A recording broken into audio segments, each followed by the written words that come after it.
Hey everyone, Egman here with another video, and today we've got kind of a 1.5 upgrade of the blue-yellow Wolfclaw decks I've been seeing around. It also has like Mastemon in it, so kind of like a mismatch of stuff, but I really like it. And there's gameplay that's commentated over at the end of this video as well that came from my Twitch stream that I did last night. And if you guys don't know, I've been doing a lot of Twitch streaming for not only Dragon Ball Super, but also Digimon. And for every stream I do giveaways for the respective game that I'm playing. So definitely make sure to check those out. If you follow me on Facebook, I have my weekly schedule pinned to the top of the page every week, or just on my YouTube channel as well. But enough self-promoting. Let's get into the actual deck itself. So kind of the idea is like that the small end is that your blue stuff is like the core. It's just like a bunch of good blue cards, and then the top end are kind of like your heavy hitters that kind of have the more yellow base for it. So for our eggs, we've got our 4 Upamons, just the best blue egg that there is right now. Just being able to potentially draw a card just for free is really nice. And then also just to round it out, we also have Wanyamon. It's if your opponent has 2 or more Digimon with no devolution sources, this Digimon gains plus 2k DP. Not really a big thing, but I felt like we needed to run 5 eggs. If you play this deck and you never like run out of eggs, then I definitely just play 4 Upamons. I think that's more consistent, and the card draw can be really important, especially since we're playing 2 colors. You need to have that kind of consistency from like drawing a lot of cards, which is really, if you hard cast cards, you lose card advantage. So that's something that you can get back with Upamon. For our rookies, we're currently running 14. I could see running 15 or 16 as well, just to make sure that we get our Digivolutions. But we're running 6 Vanillas, and then also just 4 Gabumon and 4 Ganamon. I just think like these are just pretty obvious. Gabumon can either you devolution source with it, or you just being able to draw a card when playing him is really good. Ganamon being able to gain memory when it dies is good. Egman, and then Ganamon just the other one just for Vanillas. If in case you just have to like hard cast with stuff, this is kind of like a mid-range deck. So what you do is you kind of just gain a bunch of advantage, and then you kind of rookie rush at the end anyways. So being able to play a bunch of these free guys I think makes sense. And so those are the rookies I chose there. For our champions, we've got 4 Leomon. This card's just good because even if you hard cast him, which you might have to do sometimes, you get that memory back when he dies, which is really nice. And then like you're easy like just a 2-cost evolution as well. It's kind of similar with Garurumon. Being able to untap something for 2 or for 6 is actually really helpful in a lot of situations as well. It's a really good counter to Puppetmon, which is being seen around, and just like being able to play it for 2 is good. Especially it's also a really good Wolfclaw target as well. So if you want to run like maybe 3 of them, I could see that as well. But I think this 4/2 is good for your devolutions. And then for the yellow side, so this is where we start going to the yellow, we have 3 Angemon and 3 Unimon. So I like this. Both these guys are just really good for being played for their cost as well. Just hard casting for 5 one of these guys is fine. Angemon just being able to like pop a rookie is really helpful a lot of the times, and Unimon being a blocker. I could definitely also see putting either one more of either one of these into the deck as well, just so you have more targets off your Mastemon being played. And then going into our level 5s, we've got 4 Maja Angemon, just one of my favorite cards in the entire game. Just being able to play this for 5, for 7 to recovery +1 is really good. I like it a lot. And then from there, you're able to Digivolve into one of your level 6s. And then also this is a new card that comes out of 1.5, Shakuamon. So your turn, this is also treated as a blue Digimon, which is kind of cool. And then also opponent's turn, all of your opponent's Digimon without devolution sources get security attack -1. So this is a really good defensive kind of like floodgate card. And the fact that you can Digivolution this on top of either any of your level 4 blues or level 4 yellows is super handy. So this can like Digivolve on top. Let's say you need to go to Leomon, and then like you need to kind of like maybe turn into going to Mastemon or something with Shakuamon.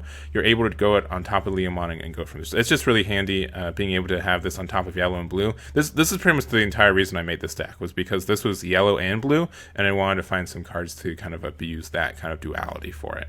And then for our big megas, we've got this Mastemon, one of my favorite cards from the new set. It's Evo of 4 on a yellow, so you can do it on top of Magna Angemon or your Shakuamon. When Digivolve, discard 1 security off of both players from the top. Then you may play 1 level 4 or less yellow or purple Digimon from your trash without paying its cost. So really handy there. being able to crit one of your opponent's life, not like crit from, but like being able to get rid of one of your opponent's security, just popping it by playing this card is really, really cool.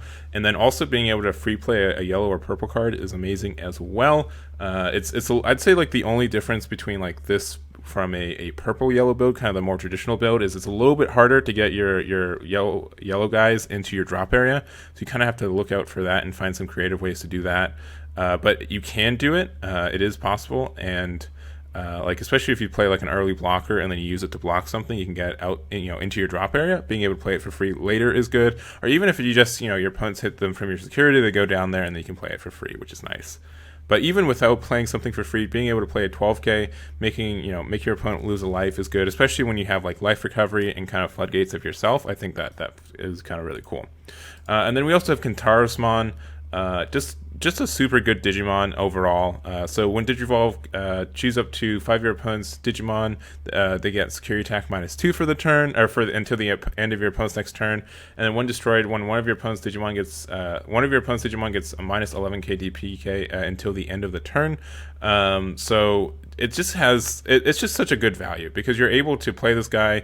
And you're essentially able to trade with it. Well, like either this goes in and your like opponent doesn't have a way to get rid of it, or if they do get rid of it, it kind of goes 1-for-1 in a way because you're able to pretty much pop most anything level 5 or higher or 5 or lower, and a bunch of the level 6s as well with this. So it's a really cool effect. Really like this guy. It has like a bunch of stall mechanics too, so your opponent's gonna have a hard time getting over this as well. And I just like this card a lot, so we're running 4 of him. And then for our options, we're running 2 Vulcan's Hammer because why not? Our Hammer Spark, because it's a good card. Of course, we want to run this guy. It really helps out for some of our turns that we want to make sure we get Kaustinen out, and then maybe swing with it as well, or maybe set up our Wolfclaw or Kaiser Nail. This card is also amazing in the stack. You just choose one of your Digimon's evolution sources and play it as a separate Digimon without paying its costs. We got a lot of good targets for this. Garurumon's a really good target. Both of the yellow guys, Angemon and Unimon, are good targets for it. Heck, Manja Angemon is a really good target for it because you just get security +1, and then you have like another level 5 yellow, which can go into another Mastemon or Kaustinen. Shakuomon's also a really good target for it for the same ideas. So I really like this card. I think it jives with this deck a lot, and it has a lot of good going for it. And then lastly, we have 2 TKs.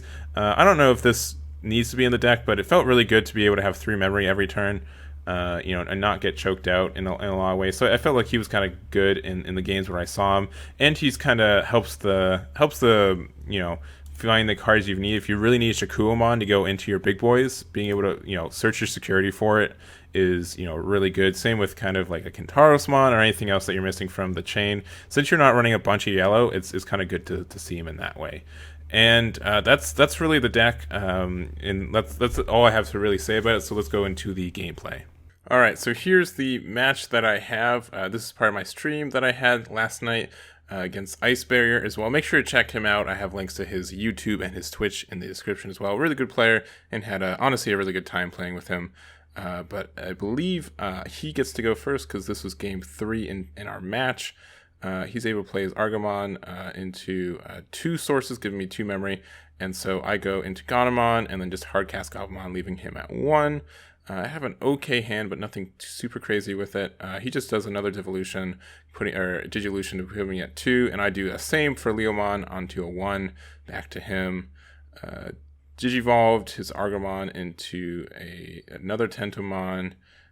Thought about what he's playing for a bit and decides to just go into his big boy by doing the download, so putting him down to 1 memory.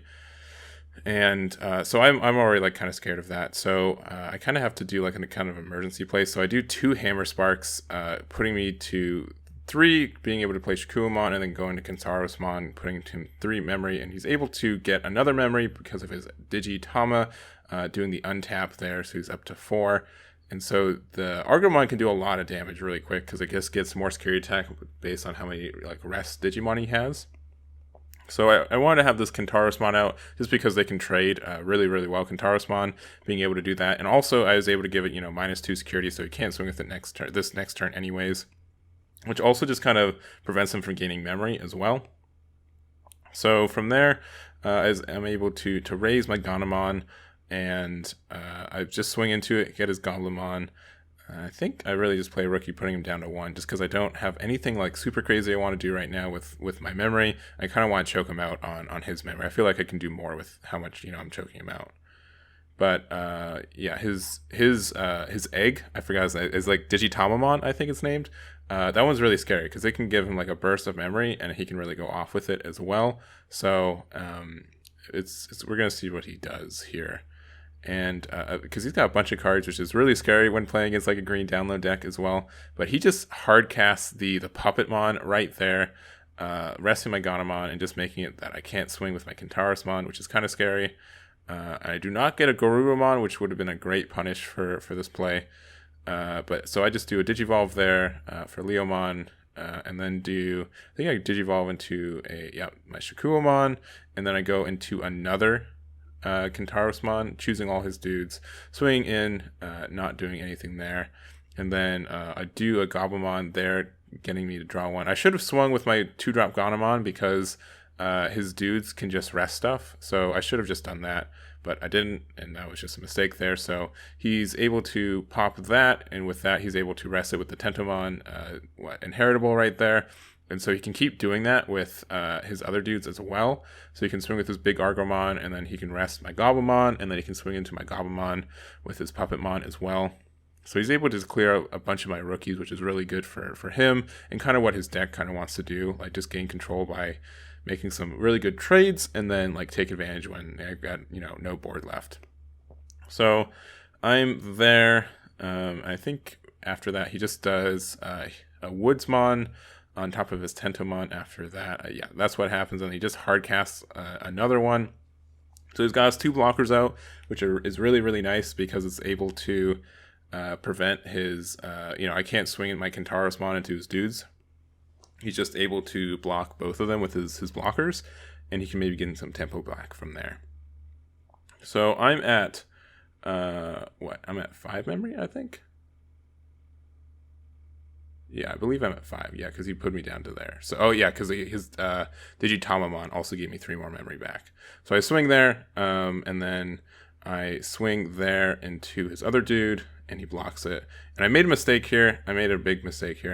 And this is kind of like one of the big things about running a multicolor deck as well, is that I swung with Goblimon. I should have played Hammer Spark first because I want to do that to play my Garurumon, but I didn't have a blue card out, so I couldn't do it, which was just a big mistake on my side, because otherwise I'd be able to swing one of my Kintarosmon into his Argomon, pop it, and then pop his Woodsmon or Puppetmon as well. But now he's got all these cards out. It's really scary. I did play Angemon to be able to gain 1 extra security from there, which felt kind of nice. And obviously he doesn't want to pop my Kintarosmons too, because they trade really, really well if he did, especially in green, because the green doesn't have anything with 15k or more to really punish me with it.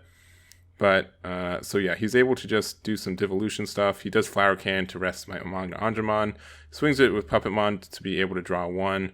And I think he just swings with his... Okay, he does a download there, which means he gets another Digimon in rest mode, and then he just swings his Argomon into there. And it's a 13k because of his inheritables, which really sucked because I got 2 Mastemon 12ks, so his Curie Attack 2 doing big damage, putting me down to 3 security, pretty much halving my security, and then just playing another Woodsmon, hoping to get through my stuff. But so I swing my Kintarosmon into there, it blocks it, and then I swing my other Kintarosmon into there. With that, I'm able to gain 1 memory back with there, and I do have a blue Digitama out, so I am able to do that. Use Garurumon, and then swing in, get rid of his Puppetmon, and then Digivolve there, and I think I just do another Digivolve just to kind of choke him out for memory once again. I'm kind of in a really good spot, I felt like.